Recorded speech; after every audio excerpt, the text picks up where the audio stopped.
ಚಂದ್ರಲೇಖ, ಚಂದ್ರಲೇಖ, ನಿನ್ಗೇನೂ ಆಗ್ಲಿಲ್ಲ ಅಲ್ವಾ? ಈ ದೇವಸ್ಥಾನದ ಗಂಟೆ ಶಬ್ದ ನನ್ನನ್ನು ತುಂಬಾ ಹಿಂಸಿಸ್ತಾ ಇದೆ. ಇದು ನನ್ನ ಶಕ್ತಿನ ಕುಂದಿಸ್ತಾ ಇದೆ. ಚಂದ್ರಲೇಖ, ಸ್ವಲ್ಪ ಹೊತ್ತು ತಡ್ಕೋ. ಗಂಟೆ ಸದ್ದು ಸ್ವಲ್ಪ ಹೊತ್ತಿಗೆ ನಿಂತೋಗತ್ತೆ. ಸ್ವಲ್ಪ ತಡ್ಕೋ. ಇಲ್ಲ, ನನಗೆ ಇಲ್ಲಿರಕ್ಕಾಗ್ತಿಲ್ಲ. ಈ ದೇವಸ್ಥಾನದ ಗಂಟೆ ಸದ್ದು ಈ ಮಗುವಿನ ಮೇಲೆ ಏನಾದ್ರೂ ಕೆಟ್ಟ ಪರಿಣಾಮ ಮಾಡ್ಬೋದು. ಹೀಗೆ ಆದ್ರೆ ಇದರ ಧಾರ್ಮಿಕ ಶಕ್ತಿ ನನ್ನ ಶಕ್ತಿಯನ್ನ ಕುಂದಿಸ್ಬಿಡುತ್ತೆ. ನನಗಿಷ್ಟ ಇಲ್ಲ. ಯಾರಿಗೂ ಕೂಡ ನನ್ನ ಮೇಲೆ ಸಂಶಯ ಬರಬಾರ್ದು. ಆಮೇಲೆ ನಾನು ನನ್ನ ಗುರಿಯಿಂದ ದೂರ ಆಗ್ಬಿಡ್ತೀನಿ. ಮತ್ತೆ ನೀನ್ ಏನ್ ಮಾಡಕ್ಕಾಗತ್ತೆ ಚಂದ್ರಲೇಖ? ದೇವಸ್ಥಾನನ ಇಲ್ಲಿಂದ ದೂರ ಮಾಡೋದಿಕ್ಕೆ ಆಗೋದಿಲ್ವಲ್ಲ?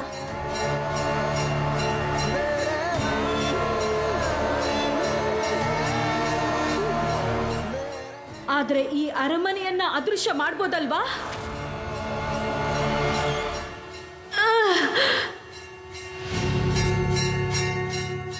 ಈಗ ಈ ಅರಮನೆಯನ್ನ ನಾನು ಅದೃಶ್ಯ ಮಾಡ್ತೀನಿ.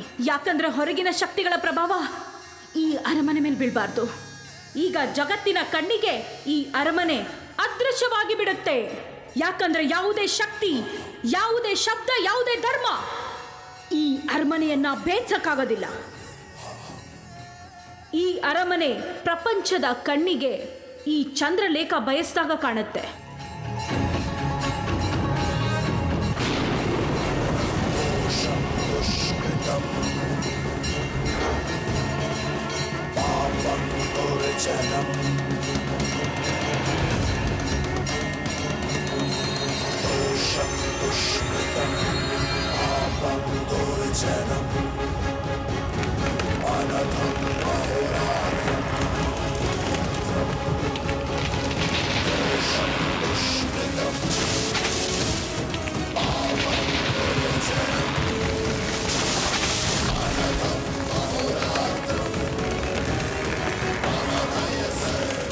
ಡಾಕಿನಿ ಆ ದೇವಸ್ಥಾನದ ಪ್ರಭಾವದಿಂದ ತನ್ನನ್ನ ತನ್ನ ಮಗುವನ್ನ ಬಚಾವ್ ಮಾಡ್ಕೊಳ್ಳೋದಕ್ಕೋಸ್ಕರ ಎಂಥ ಮಂತ್ರನ ಪಠಿಸಿದ್ಲು ಅಂದ್ರೆ ರಾತ್ರಿ ಅರಮನೆ ಮಾಯವಾಗಿ ಹೋಯ್ತು. ಮತ್ತೆ ಆ ರಾಜ್ಕುಮಾರ? ಆದ್ರೆ ಅವತ್ತಿನಿಂದ 21 ವರ್ಷ ಕಳೆದೋಯ್ತು. ಆ ರಾಜ್ಕುಮಾರ್ನ ಇದುವರೆಗೂ ಯಾರೂ ನೋಡಿಲ್ಲ.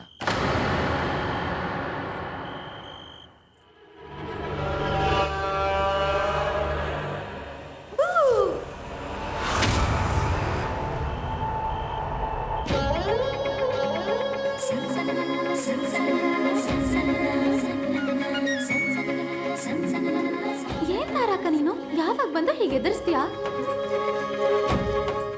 ಇನ್ಮೇಲೆ ನಿನ್ನ ತಾರಕ ಅಂತಲ್ಲ, ಹೆದರ್ಸಕ್ಕ ಅಂತ ಕರಿತೀವಿ. ಹೌದಾ? ಹೆದರಿಸೋದು ನಾನು. ಹಾಗಾದ್ರೆ ಅಜ್ಜಿ ಹೇಳೋ ಹೆದರಿಸೋ ಕಟ್ಟು ಕತೆಗಳನ್ನ ಪ್ರಾಣ ಕೈಯಲ್ಲಿಟ್ಕೊಂಡು ಕೇಳಿಸ್ಕೊತಾ ಇದ್ದೀರಾ?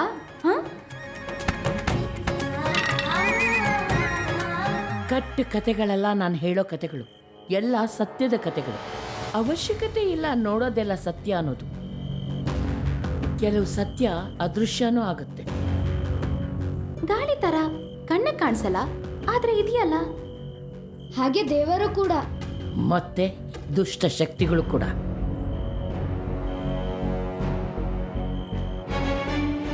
ಆಯ್ತಜ್ಜಿ, ಆಯ್ತು. ನೀವೀ ಕತೆಗಳನ್ನ ಹೇಳ್ತಾ ಹೇಳ್ತಾ 20 ವರ್ಷಗಳು ಕಳೆದು ಹೋಯ್ತು. ಆದ್ರೆ ನಾನು ಇದುವರೆಗೂ ಅದರದ್ದು ಏನೂ ನೋಡೇ ಇಲ್ಲ.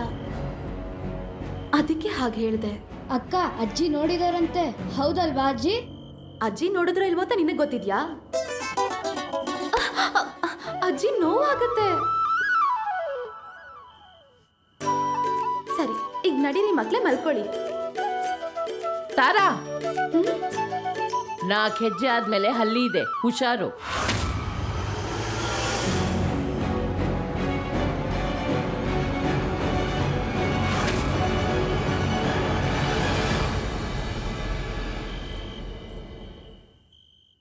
ಅಜ್ಜಿ, ನಿನ್ ಕತೆಗಳ ತರ ನೀನು ರಹಸ್ಯಮಯನೇ. ಕಣ್ ಕಾಣದ ಹಾಗೆ ನಾಟಕ ಆಡ್ತೀಯೋ ಇಲ್ಲ ನಿಜವಾಗ್ಲೂ ಕಾಣಲ್ವೋ? ಅದಕ್ಕೆ ಹೇಳ್ತಾ ಇದ್ದೀನಿ, ಯಾವುದು ಕಾಣುತ್ತೋ ಅದು ಸತ್ಯ ಆಗಿರಕ್ಕೆ ಸಾಧ್ಯ ಇಲ್ಲ. ಯಾವುದು ಸತ್ಯನೋ ಕಣ್ಣಿಗೆ ಕಾಣುತ್ತೋ ಅದು ಸಾಧ್ಯ ಇಲ್ಲ. ಸರಿ ಸರಿ, ನಡೀರಿ ಮಕ್ಳೇ, ಮನೆಗೆ ಹೋಗಿ ಬೇಗ ಮಲ್ಕೊಳ್ಳಿ. ಇಲ್ಲಾಂದ್ರೆ ನಾಳೆ ನೃತ್ಯ ಅಭ್ಯಾಸದಲ್ಲಿ ಸುನೈನಾ ಅಕ್ಕ ನಿಮ್ ಗ್ರಾಚಾರ ಬಿಡಿಸ್ಬಿಡ್ತಾರಷ್ಟೇ.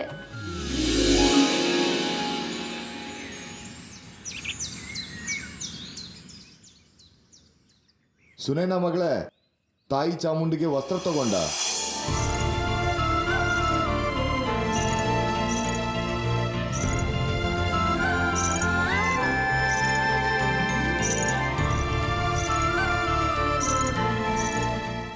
ತಂದೀಯ ಮಗಳೇ, ನೀನು ನಿನ್ನ ಕೈಯಾರೆ ತಾಯಿ ಚಾಮುಂಡೇಶ್ವರಿಗೆ ನೀನೇ ತೊಡಿಸು.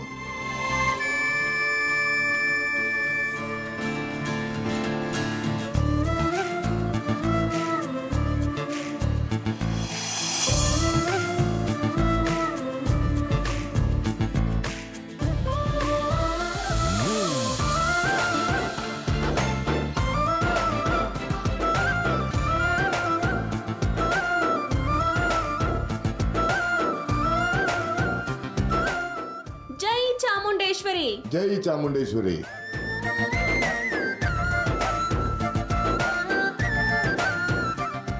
ಪುಟ್ಟ, ಯಾವಾಗ ಮಹಾತಾಯಿಯ ಸೇವೆಗೆ ನೀನು ಬೇಜಾರಿಲ್ದೆ ಸೇವೆ ಮಾಡ್ತೀಯ? ಸೇವೆ ಮಾಡೋದಕ್ಕೆ ಬೇಸರ ಯಾಕೆ? ಅದು ಆ ಮಹಾತಾಯಿ ಸೇವೆ. ಅದಕ್ಕಾಗಿ ನಾನು ಯಾವಾಗ್ಲೂ ಕಾಯ್ತಾ ಇರ್ತೀನಿ. ಅದಕ್ಕೆ ದೇವಿಯ ಯಾವುದೇ ಕೆಲಸ ಕಾರ್ಯಗಳು ನೀವಿಲ್ದೆ ಆಗೋದಿಲ್ಲ. ಹಾಗೆ ಯಾಕೆ ಆಗ್ಬೇಕು? ಆ ಚಾಮುಂಡೇಶ್ವರಿಯ ಪರಮ ಭಕ್ತೆ ನಾನು.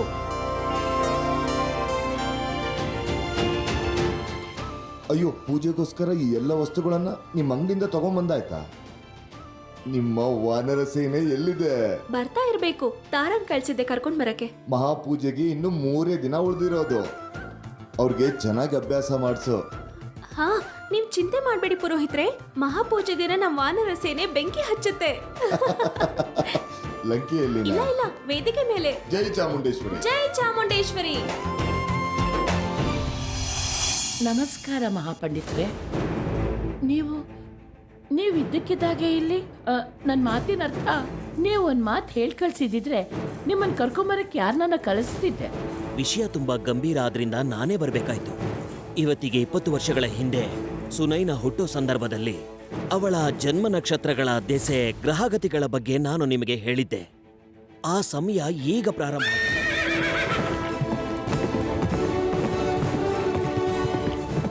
ಇನ್ಮುಂದೆ ಸುನೈನಾ ಕಠಿಣ ಸಂಘರ್ಷ, ಸಂಕಟಗಳು ಮತ್ತೆ ಸವಾಲುಗಳನ್ನ ಎದುರಿಸಬೇಕಾಗತ್ತೆ.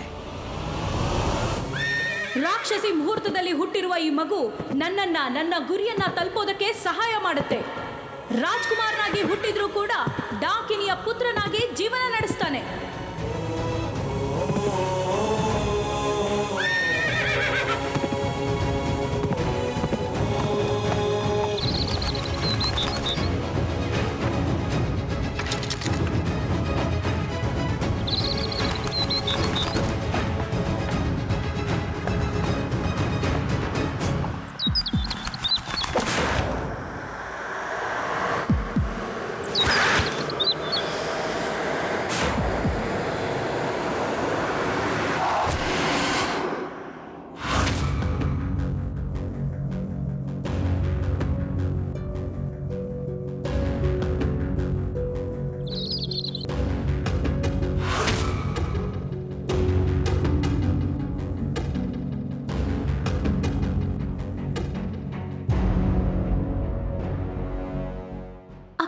ಏನಾಯ್ತು? ನಿನ್ಗೇನು ಆಗಿಲ್ಲ ತಾನೆ?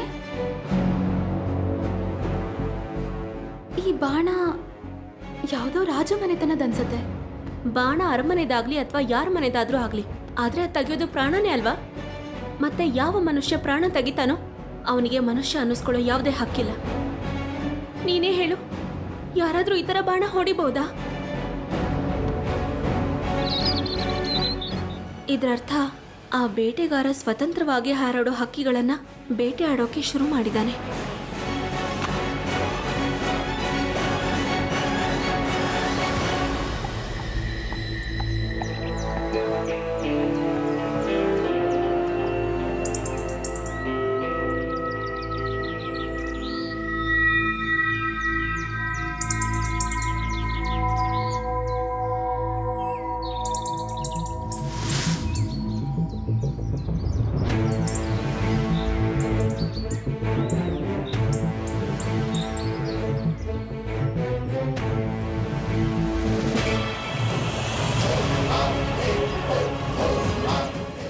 ಇದು ಕಪ್ಪು ದಾರ ಅಲ್ಲ ಮಂದಾಕಿನಿ, ನನ್ನ ಕಣ್ಗಾವಲು.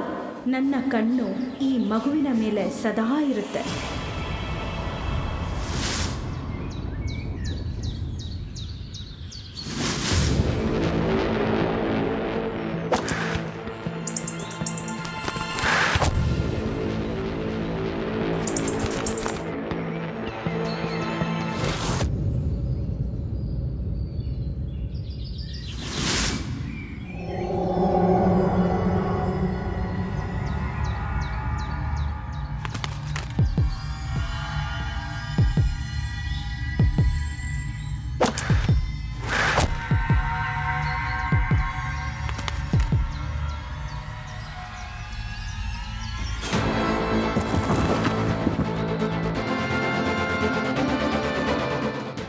ಮರದ ಹಿಂದ್ಗಡೆ ಯಾರೋ ಇದ್ದಾರೆ ಅಂತ ಅನ್ಸುತ್ತೆ.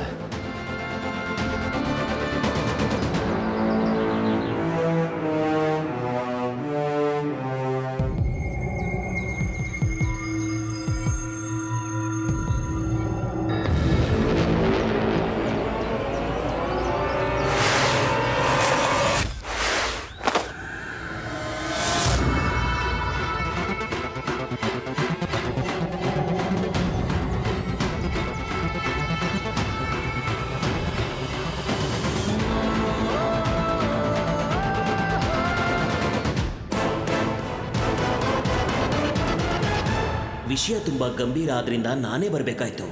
ಇವತ್ತಿಗೆ 20 ವರ್ಷಗಳ ಹಿಂದೆ ಸುನೈನ ಹುಟ್ಟೋ ಸಂದರ್ಭದಲ್ಲಿ ಅವಳ ಜನ್ಮ ನಕ್ಷತ್ರಗಳ ದೆಸೆ ಗ್ರಹಗತಿಗಳ ಬಗ್ಗೆ ನಾನು ನಿಮಗೆ ಹೇಳಿದ್ದೆ. ಆ ಸಮಯ ಈಗ ಪ್ರಾರಂಭ ಆಗಿದೆ. ಇನ್ಮುಂದೆ ಸುನೈನ ಕಠಿಣ ಸಂಘರ್ಷ, ಸಂಕಟಗಳು ಮತ್ತೆ ಸವಾಲುಗಳನ್ನು ಎದುರಿಸಬೇಕಾಗತ್ತೆ. ತಾರಾ, ಪೂಜಾ ಕೋಣೆಯಲ್ಲಿ ದೊಡ್ಡ ಪೆಟ್ಟಿಗೆಯಲ್ಲಿ ಒಂದು ಸಣ್ಣ ಪೆಟ್ಟಿಗೆ ಇದೆ, ತಗೊಂಬ ಅದನ್ನ. ಹಾ ಅಜ್ಜಿ.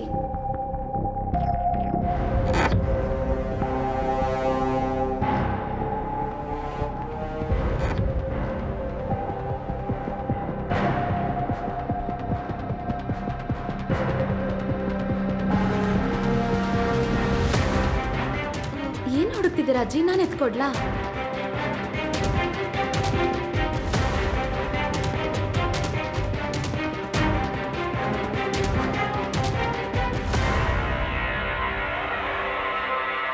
ಅಯ್ಯೋ ಅಜ್ಜಿ, ಇದು ಅಕ್ಕನ ಜಾತಕ ಅಲ್ವಾ?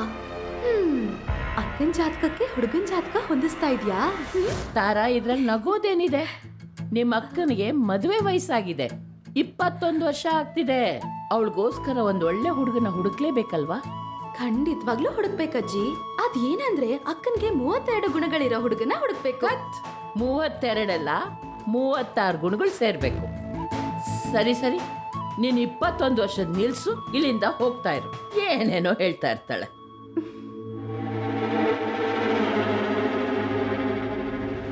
ಎಲ್ಲದಕ್ಕಿಂತ ಮುಂಚೆ ನನ್ನ ಸುನೈನ್ ಮೇಲೆ ಕ್ರೂರ ದೃಷ್ಟಿ ಬೀಳೋದಕ್ಕೆ ಮುಂಚೆ ಅವಳಿಗೆ ಮದುವೆ ಮಾಡಿಸಿ ಇಲ್ಲಿಂದ ದೂರ ಕಳಿಸ್ಕೊಡ್ಬೇಕು.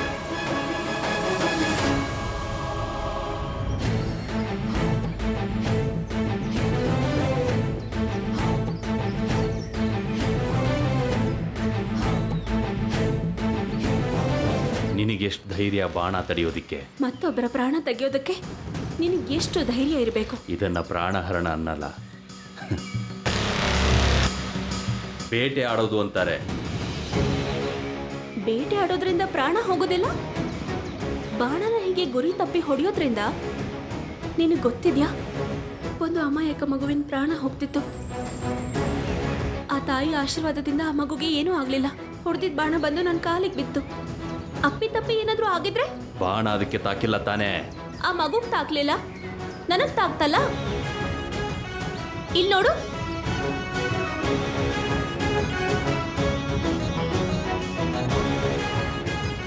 ದೊಡ್ಡೋರು ಹೇಳ್ತಾರೆ, ಮಾಡಿದ ತಪ್ಪನ್ನ ಒಪ್ಕೊಂಡ್ರೆ ಅವರನ್ನ ಚಾಮುಂಡೇಶ್ವರಿ ಕ್ಷಮಿಸ್ತಾಳೆ.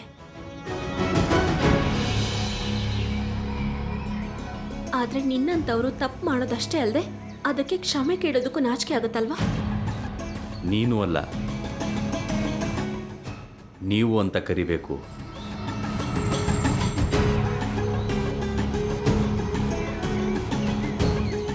ನಿನಗೆ ನಾನು ಯಾರು ಅಂತ ಇನ್ನೂ ಗೊತ್ತಿಲ್ಲ ಅನ್ಸುತ್ತೆ.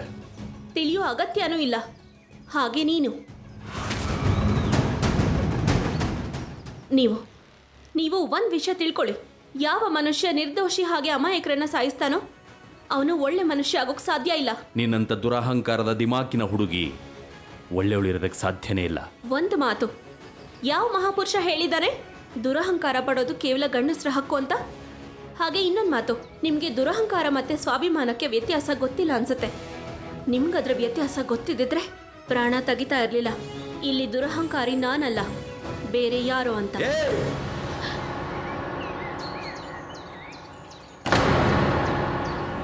ಏ ತಲೆ ಹರಟೆ, ನನ್ನನ್ನೇ ದುರಹಂಕಾರಿ ಅಂತೀಯ?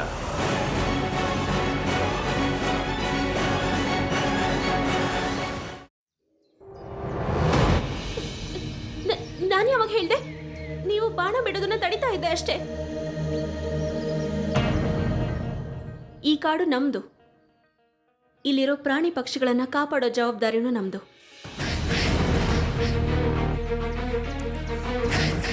ಇನ್ ಮುಂದೆ ನಿಮ್ಗಿಲ್ಲಿ ಬೇಟೆಯಾಡೋ ಅವಕಾಶನ ನಾನು ಕೊಡೋದಿಲ್ಲ.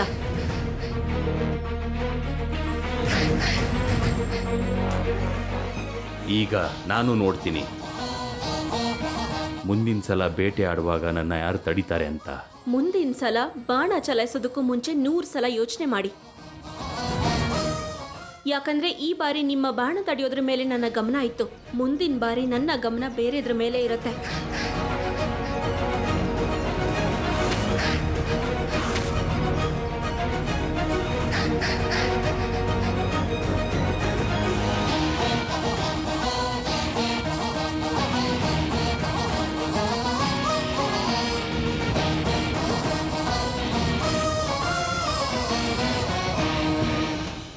ನನ್ನ ಹೆಸರು ಯುವರಾಜ ಅಧಿರಾಜ ಅಂತ. ನಾನು ಖಂಡಿತವಾಗ್ಲೂ ಈ ಕೊಬ್ಬಿದ ಹುಡುಗಿನ ಸುಮ್ಮನೆ ಬಿಡಲ್ಲ.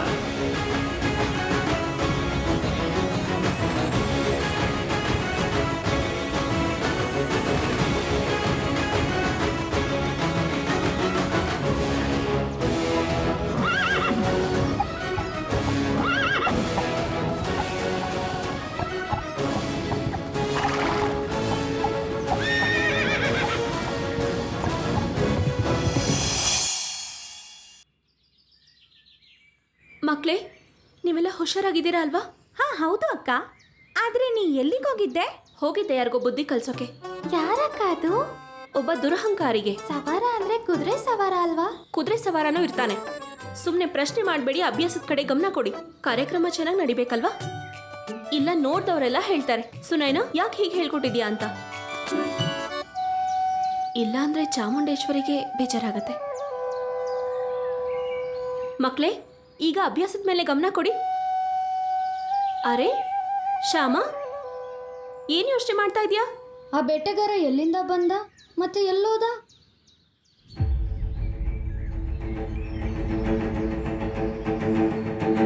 ಬಹುಶಃ ರಾಜಾರಾಣಿ ಅರಮನೆ ತರ ಮಾಯ ಆಗೋದ್ನ. ಅಯ್ಯೋ ದೇವ್ರೆ, ಡಾಕಿಣಿ ಹಾಗೆ ಅಜ್ಜಿ ಕತೆ. ಈ ಮಕ್ಳು ಮನ್ಸಿಂದ ಯಾವಾಗ ದೂರ ಆಗುತ್ತೋ ಗೊತ್ತಿಲ್ಲ.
ನಂದಾರಿ ಗಡ್ಡ ಬಂದು ಯಾಕೆ ನಿಂತಿದ್ಯಾ?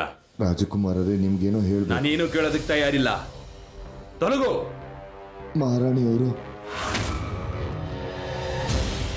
ಏನಾಯ್ತಮ್ಮಂಗೆ? ಅವರು ತಮ್ಮ ಕೋಣೆಯಲ್ಲಿ ಸ್ವಯಂ ಬಂಧಿತರಾಗಿದ್ದಾರೆ. ಏನು? ಇಲ್ಲ ರಾಜಕುಮಾರ, ನಾವೆಲ್ಲರೂ ತುಂಬಾ ಪ್ರಯತ್ನ ಪಟ್ಟರೂ ಅವರು ಬಾಗಿಲು ತೆರೆಯಲಿಲ್ಲ. ಅಮ್ಮ,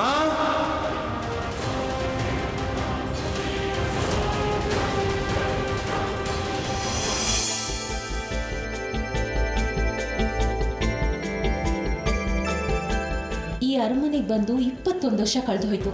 ಆದ್ರೆ ನೀನ್ ಮಾತ್ರ ಆವತ್ತಿನಾಗೆ ಇವತ್ತಿಗೂ ಕಂಗೊಳಿಸ್ತಿದ್ಯಾ. ವಾಹ್ ಚಂದ್ರಲೇಖಾ ವಾಹ್. ಒಪ್ಕೊಳ್ಳೇಬೇಕು, ಹೂವಿನ ಸೊಬಗಾದ್ರೂ ಬಾಡಿ ಹೋಗತ್ತೆ, ಆದ್ರೆ ನಿನ್ನ ಸೊಬಗಂತೂ ಬಾಡಿ ಹೋಗೋ ಮಾತೇ ಇಲ್ಲ.